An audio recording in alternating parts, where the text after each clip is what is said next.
My name's Ed Piskor. I'm Jim Rugg. Jim, we're going to be talking about the holy grail of Outlaw comics. But first, what do you got for us? That's hilarious. That's your description. That's exactly what's in my notes.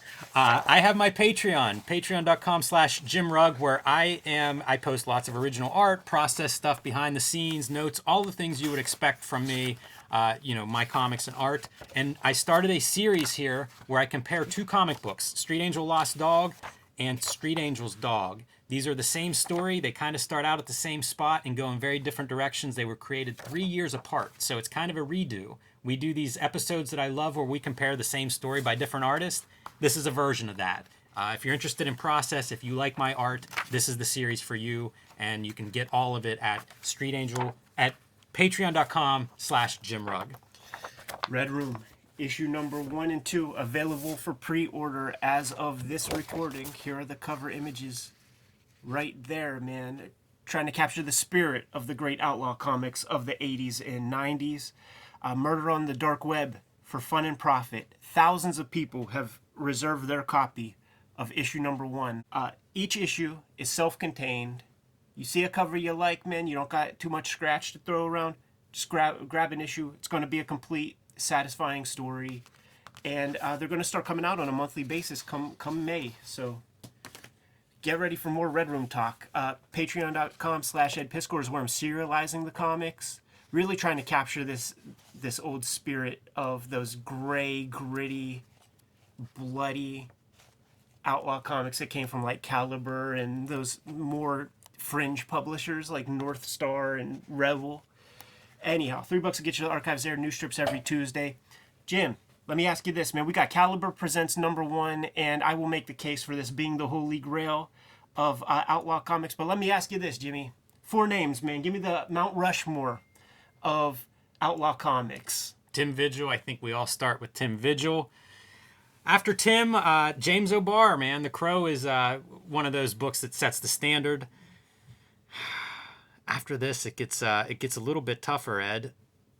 You think Vince Locke makes it up there? Man, Dead World had covers that were banned because they were too graphic. I definitely put Vince Locke up there. Gosh, man. I don't know the last one. It's tough. Probably somebody in the underground, possibly. Let's go for it. Names will come up. Okay. All right, names will come up in this thing, man. Starting with the cover, Tim Vigil on the cover. And let's just look at that as a spread. Wow. So that could be an exhibit A and B for this being a holy grail of Outlaw. I have never seen this back cover. I have flipped through this issue, Ed, and never paid attention to the back cover. This is amazing.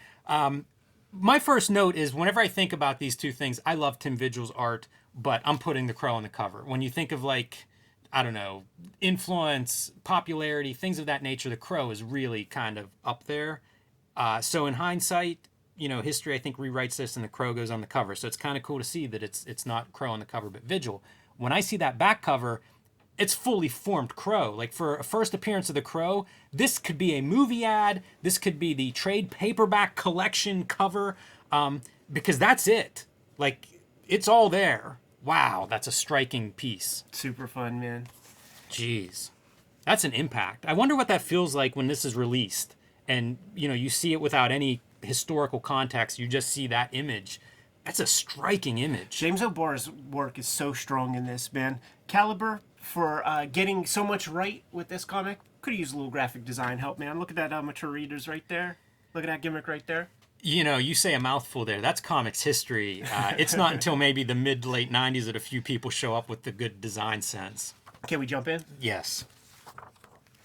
All right, man. Let's look at the Rogues Gallery. Tim Vigil with Tim Tyler doing embellishment on the Cuda story, The Crow by Jim O'Barr.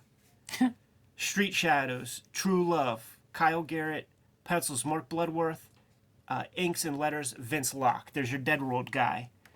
And by the way, did we mention Tim Tyler and some of his contributions? I'm shocked. I mean, I think of him as a relatively young guy. 1989 showing up here.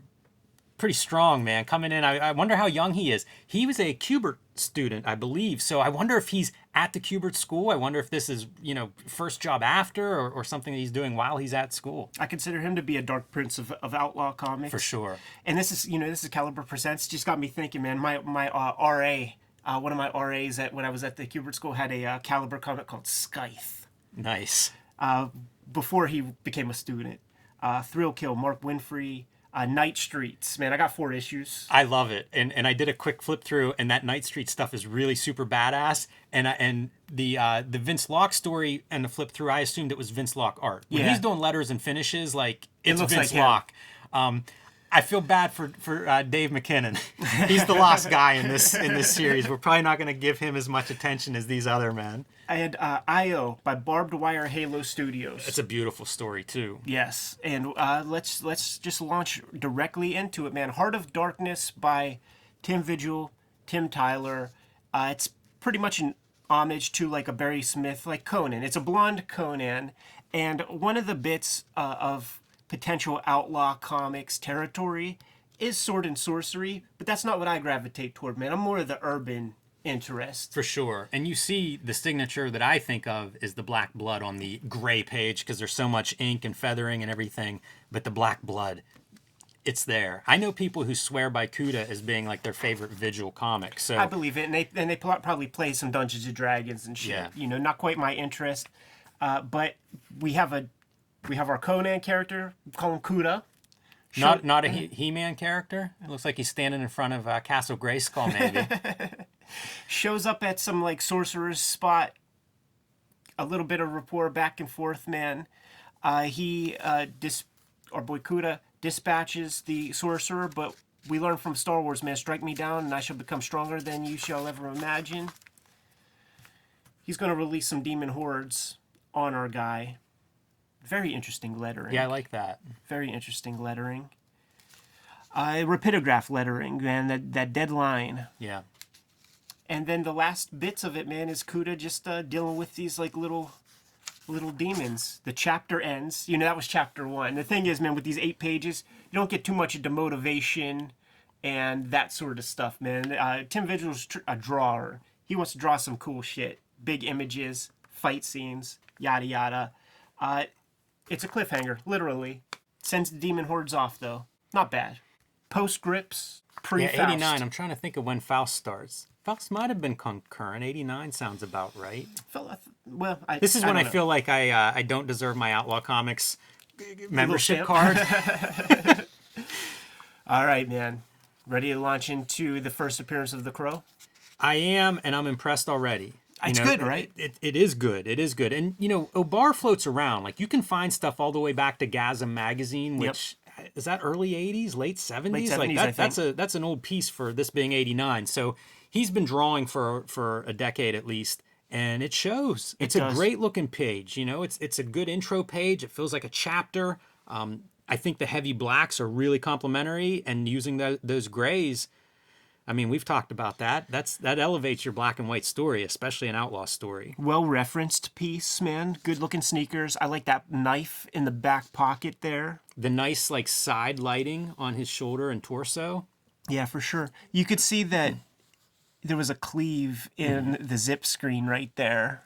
But he's using white on top of the zip, some sort of white medium to cut in the highlights there. And the writing style, I would compare it to like a Frank Miller light in some ways, man. A lot of this callback stuff. Got the Toshiba, man. Eddie pays $100 for a Toshiba. Like that feels like a Frank Miller ism. It does. And worth noting the lettering. I'm a big fan of his lettering. I think it looks really strong here. He feels like a cartoonist that's been kicking around. You know, like this. There's a lot of maturity in this on these pages.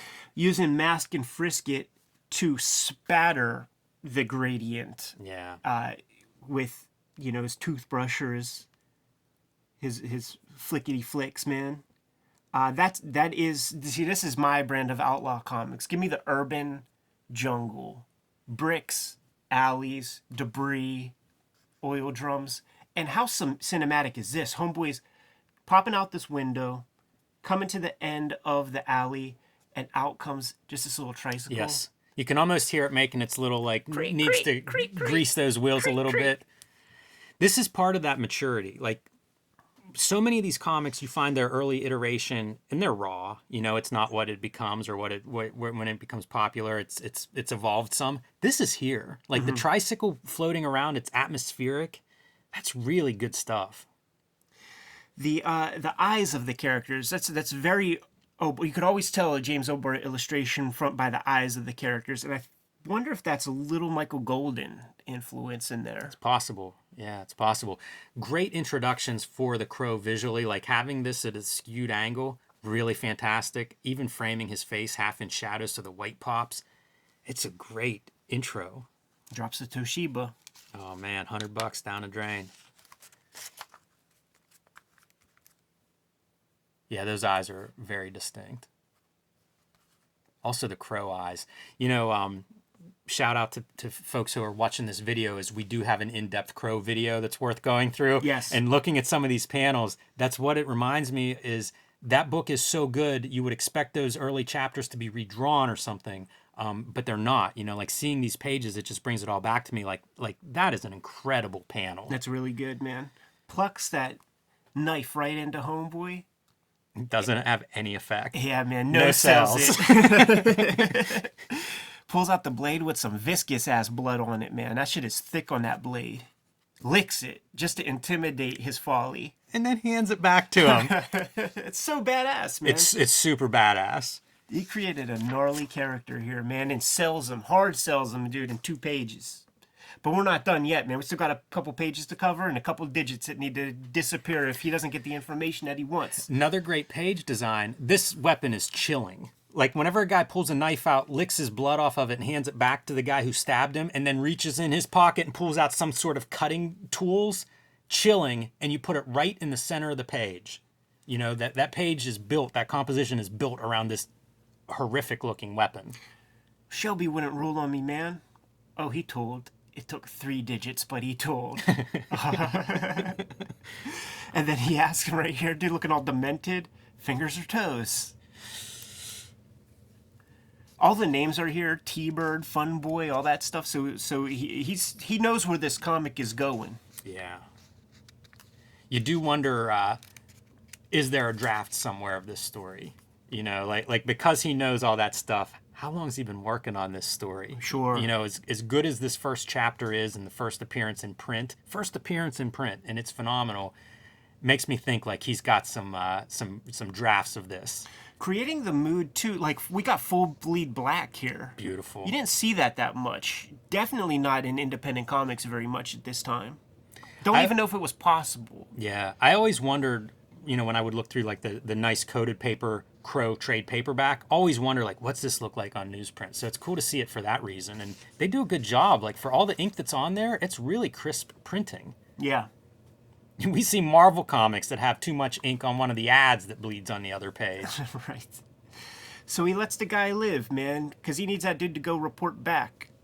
Got the bloody heart piece. He just bounces, man. Look at this little fire plug, just built with opaque white. Mm-hmm. Yeah. And you amazing see hatching. your tricycle floating in the background there. It's all good. Yeah, you got to read the next chapter, right? You have to be overwhelmed by this too. Like if you pick this up at the time and you're just flipping through this, you have to be stunned by that story. Oh, totally. You know, I've looked through 1,000 comics that are with this kind of DNA. This might be the best looking story of anything. And look at this, man. It's called The Crow. It's not called Part 1. There's no Part 1 here. Could there have just been the one piece? It all works together really well. Yeah, I bet not. No, Having all those characters listed, like I think he knew there were some bigger plans. There will be an ad at the end of this for Crow issue number well, 1. back cover, yeah. It's great though, man. I love it. I even love the choice of having like the sidewalk at the bottom to give us it Break makes up that, some shapes. Yeah, it's the perfect compositional choice and his signature there. Wonderful. All right, man. So that was Tim Vigil, Tim Tyler, James O'Barr down, Sokolov, Vince Locke. I know Vince Locke from Dead World, of course. I think that's probably where a lot of people think of him. He's done lots of work, did some stuff at Vertigo, did some Sandman, I think, I want to say. Did he do a Sandman issue? I don't know that. I don't know Maybe that. I'm wrong on that, but did some Vertigo stuff in the 90s because I would follow him after that. I had gotten hold of a trade paperback of Dead World early on, you know, like before I really was reading indies. and it blew my mind. Like that is a nihilistic zombie wasteland story, and Vince Locke is your superstar artist on that thing. I mentioned flipping through here, inks and letters by him. That's enough for me to. It's a Vince Locke comic. I see that, yeah, he's doing finishes here, man. Like he's taking whatever pencil, because we're going to see some Bloodworth pencils, and keep that in mind when we look at Night Streets. Yeah, it's good to say that, because the Night Street stuff looks really strong too in here, but very different style. Yeah. Night Streets, not to be confused with Street Shadows by Mark Bloodworth. Yes, of course. So here's the story, Jimmy. I don't know that this was ever reprinted anywhere else, man, but this is one of those gotta take a shower afterwards type stories, man. So enters lady's apartment, just put your money on the table, you got 20 minutes. Lights on or off, it's up to you, it's your money, right? So this guy comes in, she knows him. Hi, Daryl, it's me, Shelly. And for page after page after page, and she's naked, she's ready to go. And he's simping out. This dude is a Peckerwood, and he's gonna save her. You don't need to live this life. You don't need this. You're so much better than this. Your pimp doesn't care about you. Oh, yeah, look, well, he bought me this chain. This is a fake chain. He's not really hooking you up with stuff. I want to take you away from this place. I will give you a good home. I will give you the love that you need. Everything you're looking for, I'm going to hook you up with it. And eventually... Good drawing, too, by the way. You know, several of these panels stand out as being really nice drawings. Some of the figure work, some of the hatching, the textures. You see this, man, you got to think of Bernie Wrightson, like the Frankenstein book and stuff. And it just is relentless, man. Like, you know, you find out that it's her sweet 16 and she got her hair done by her pimp and all this kind of thing. Relentless. Trying to save this girl, man. It's Travis Bickle and Jodie Foster, basically, right? So look at the angles that we're coming in with the panel angles just and breaking stuff up, man, because this is a talking head comic. Yeah. So you got to try to do what you can to make it look interesting. And Good on them. They don't do a bad job. That's for sure, man. Good use of white media on the zips here, and even doing some spatter on top of the zips. So a Vince Locke original would be fun to look at, man, because he's playing around with stuff. So Jim, the snap ending, consider this a shock suspense story, right? Because the entire time, this dude right here, when he bounces, and you could tell she's like getting worn down, you know, like she's staying with her gig piece. When he bounces, the pimp is outside. How'd it go? Don't worry, Arnie, you could trust her. And wow. it was a scam. He was just working her, man, to see if she that is dark. held true. Wow. Yeah, that's disturbing shit. It's certainly keeping the trend of what we've seen in the first, in an Outlaw comic. It's outlaw shit, man, and ain't nothing more outlaw than 42nd Street. So we talk about Outlaw stuff as being lots of ink on the page. This is I think Vince Locke looks very different than, say, Tim Vigil, for example, or James O'Barr, for that matter. You know, these guys have very different approaches for how they put that much ink on, and I love his mark making. It's very organic lines, a little bit of Guy Davis, parallels with Guy Davis. I have no idea if those guys were friends or, influence on either one, but it reminds me of that. And Guy Davis was at Caliber around this time doing Baker Street. Yep. But I love this kind of mark making, and it's pen lines. It is. Another variation that you think of Vigil with these feathering, beautiful brush marks.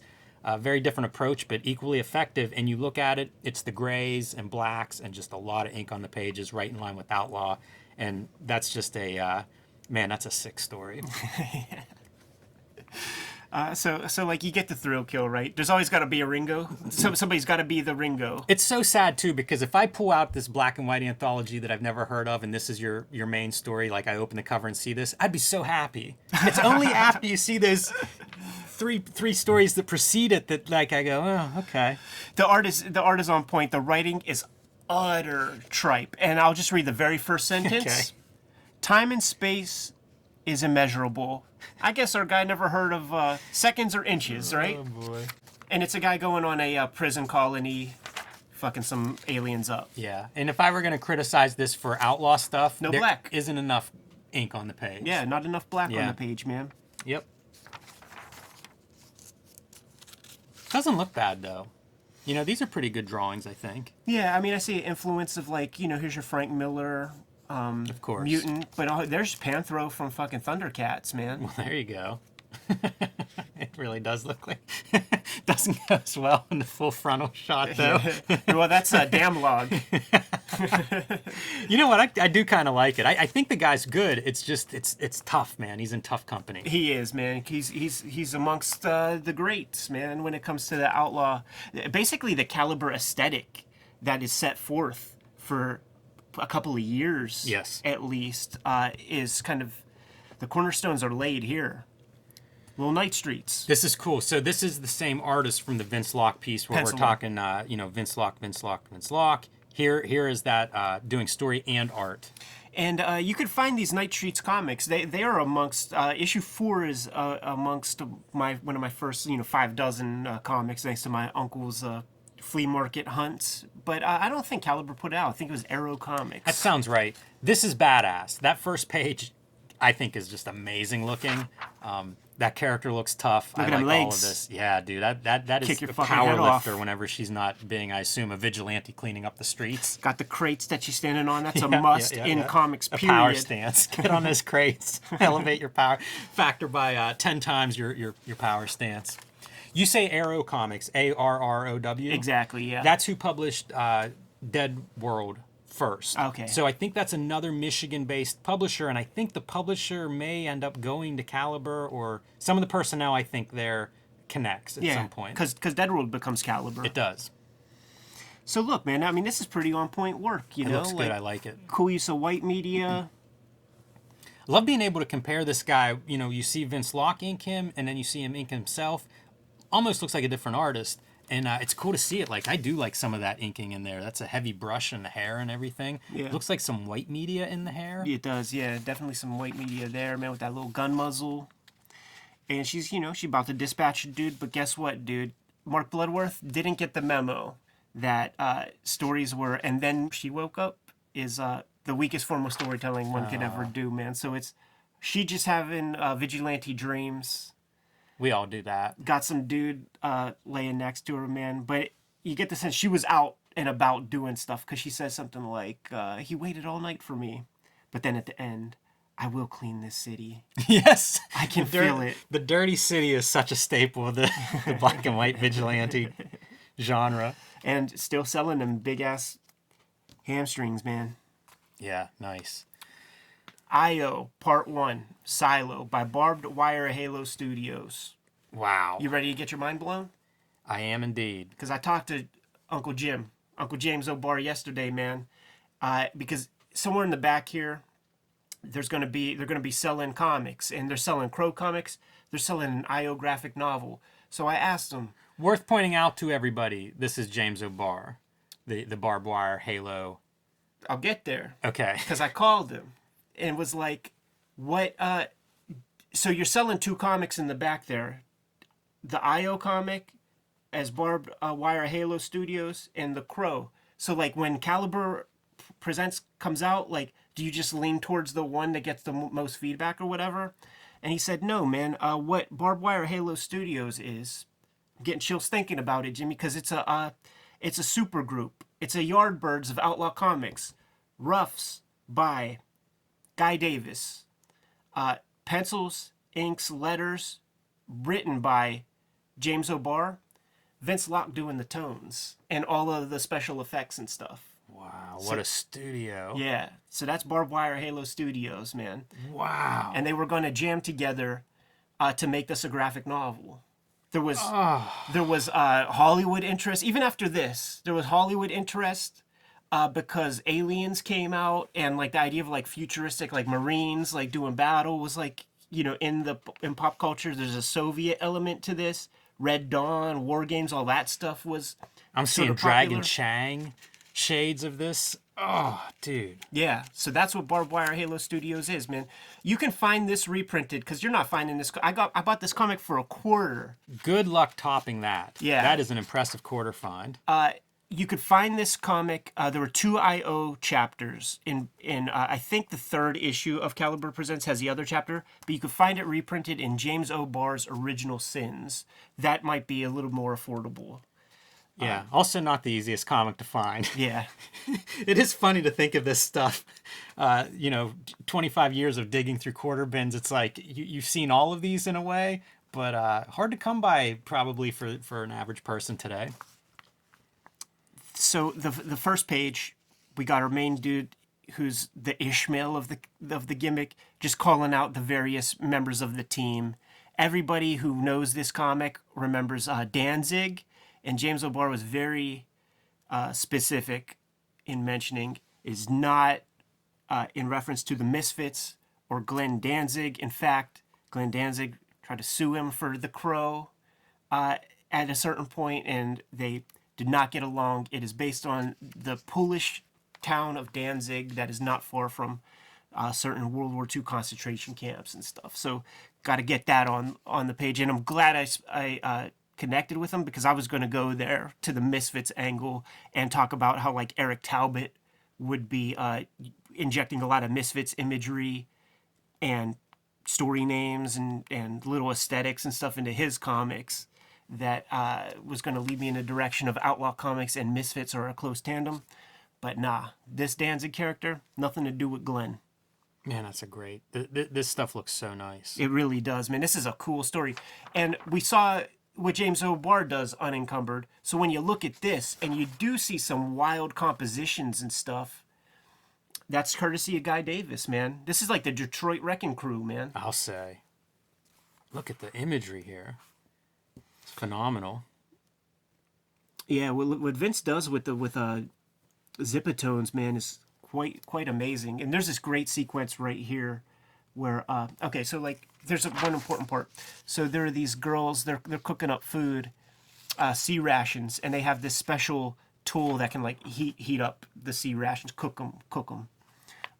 They're holding steady, gonna try to use a little guerrilla warfare on their enemy when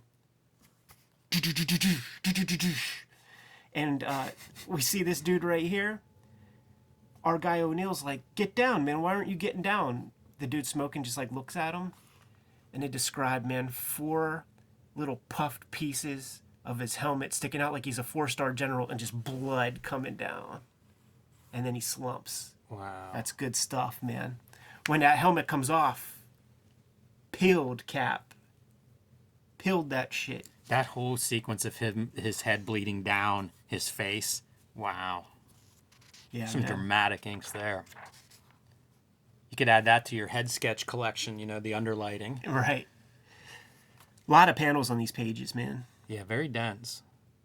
And you see this stuff, like, it makes total sense after talking to James about, the division of labor and stuff, because he doesn't make comics like this. Part of it made me think that maybe this was just an old comic and he was figuring stuff out or something, playing with different techniques. What's funny? Like, this spread in particular feels like manga of a certain It does, sort. yeah. Yeah. An Appleseed or something like that. Yeah, some of these designs, like this hair right here, there was a cartoon when I was a little kid called Exo Squad. It was on right before Savage Dragon on USA, but after wrestling, he had that exact haircut too, and he was a Space Marine. They might have pulled a little something from Barbed Wire Halo. Tell me Barbed Wire Halo isn't like a perfect outlaw name too, by the way. Yeah, it's great. So here we go, man. The team is ready for business. War has proceeded. That's incredible. The Danzig Love character is the standout, of course, man. That's just that's the character that's on the cover of the Original Sins. That guy that you just pointed at, by the way, could be the Cyborg from New York City Outlaws #3. Right. It's kind of a similar design concept. As these guys are traipsing through the jungle, look at that tree right there, which is like a little sneer, just cut in with some white, man, just to Love add it. some visual. It's brilliant. Sexiness For a comic to like it. this that's just loaded, it feels like that's brilliant. And they're going against Soviet robot Of course they are. villains. Yeah. Vince Locke, man, swinging a brush for that explosion. What's Locke doing? Is he doing Oh, no. finishes? Vince Locke is doing tones. Well, this would be him then, right? It would be. The screen action. That screenshot's pretty neat to be inserted in this story. It feels like they're just doing all kinds of stuff. Yeah, I feel like that's an ink wash because it's very uneven. I think that's an ink wash, which would then require a photostat to be made, probably of the page naked before the tones get put on there. Or it's a paste up, like it would be made and then generate your film, which wouldn't be outlandish to do. Like whenever I worked at a printing company for a little bit, and it's like you just go in the back room and shoot a picture, get your film out. So, if you had somebody connected to a printer, and obviously they did, that's how you would generate that pretty easily. Look at the ink on the page, man, bleeding. Yeah, I spoke too soon about the quality of printing. That's a staple, though. And just look at these ominous Soviet reds here. That's the thing. Everything looks great. A little bit of a profile of this character where you get to see the shiny metal half face. Back of a guy, you get to see the skull and crossbones on the vest. Like little pieces. It fills up a spread. Yeah. We got a severed arm thanks to the bayonet, I guess, of one of these Soviet guys. I would love to see like the Guy Davis layouts. Me too. How much is he putting in there? Because that's a guy I hold in super high regard for what he can do on a comics page. Yeah. And you're right; these don't look. You see James O'Barr lettering, inking, all of it, but layout wise, it's so different. This feels like Fleagle Gang-ish to me, man. And what happens when you have a handful of good guys like working in tandem, like Williamson and Frazetta and those guys, or the Kubert School students doing their thing? You want to impress your homie. It makes me wonder about everybody's age. Yeah. Was O'Barr like a decade older than these guys and sort of, leading the charge a little bit? I wonder about all that, because the age thing makes a difference. When you're young and you are just motivated and hungry, it's I couldn't work my day job. We talk about, when I started working day job and then doing comics at night, I couldn't do that now. Right. So at the very beginning, page 1, page 2, we established the little, it's called an M&M, mini microwave, man, to heat up your food, right? Your sea rations. So we established that on page 1. Well, guess what? We're going to put a little M&M on a dude's head, burn him up. That's how we're going to dispatch our Soviet villain. That's pretty strong. There it is right there. Put it on his head. Flame on. Those guys look great. They really do. And they send them packing, man. They retreat, but guess what? Here come the Soviet hordes. End chapter 1. To be continued in High Caliber 3. So I guess that was the initial title. Ammunition, caliber rounds, boom. Here are the forthcoming comics, dude. Baker Street. Guy Davis's, in my mind, that's his coming out party. I don't know if he did other stuff before that, but he's got to be a young guy at that point. The Crow. 5-issue series starting in February. Prelude in January's Caliber 1 with a big space because that's at High. And then Caliber got the names of our guys. And I think we're going to have a piece in here that's going to mention the I.O. graphic novel. Or maybe when I was doing some research, I found something. There's I.O. listed for future issues there at the top. Yeah. Oh, I.O. will be a graphic novel shipping in April or May. And the I.O. story appearing here leads up to the graphic novel is not part of it. And here's your Baker Street ad, Guy Davis. These are fun things to pick up. Davis looks good from the get-go. And you watch him grow. Yeah, for sure. You watch the art just magnify over time, man. Anyhow, man, this is my exhibit for the Outlaw Comics Holy Grail. Yeah, I'm going to try to sneak that out of here in my box. Keep a close eye on that one, Ed. Did James O'Barr say why the I.O. graphic novel doesn't exist? I need to read this thing. Yeah, no, they just had their own stuff they were working on. It was taking too long. Dead World is happening. The Crow is happening. Baker Street is happening. I.O. ain't happening. Well, that's a pretty good chapter. Yeah, and chapter 3 is good. Chapter 2 is good too. Once again, you can find that in the James O'Barr Original Sins. You can find the other issues of Caliber presents fairly. You got to look, but I got the first dozen or so. Never Yeah. paid more than $1 for them. Yeah, for sure. Anyhow, man, Wow. gotta go back to making our own Outlaw comics, Jimmy. Yeah, that's an inspiration right there. Shot in the arm. Ready to go? I am. Kayfabers, like, follow, subscribe to the YouTube channel. Hit the bell. We'll notify you when new vids are available. What do you got, Jim?